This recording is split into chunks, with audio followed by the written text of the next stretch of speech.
right, we are at JW Marriott in Scottsdale, and we're gonna be going in, well, we're staying the weekend here, but we're gonna check out Tia Carmen inside. Another spot you can stay. Rooms aren't cheap. The girlfriend splurged for the weekend to treat me to a nice weekend, so we're gonna go check it out and follow us on in. All right, guys, so we're a little bit early, so we're just walking the grounds. This is the outdoor portion of Tia Carmen. You can see it looks out. Such a gorgeous resort. So yeah, this is one of the entrances in. Just located over here. All right, the menu here at Tia Carmen.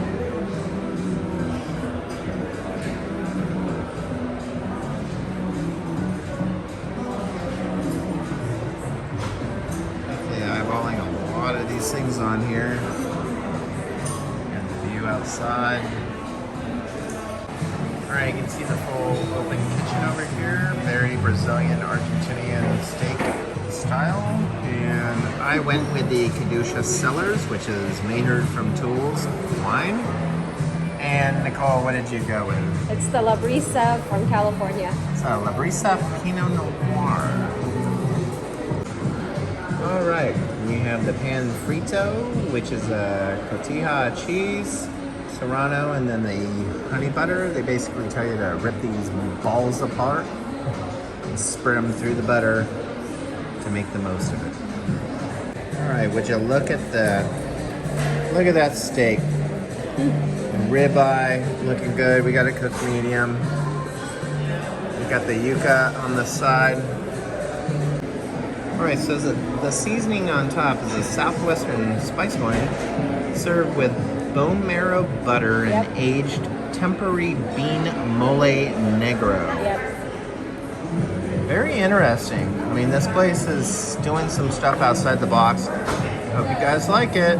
We're gonna dig in. Yeah. All right, I hate showing the aftermath over here, but you know what? This meal at this place, it's a bloody mess, and it was so good. Steak was fantastic. The yucca, it's like a yucca mashed potatoes, but cheesy manchego cheese.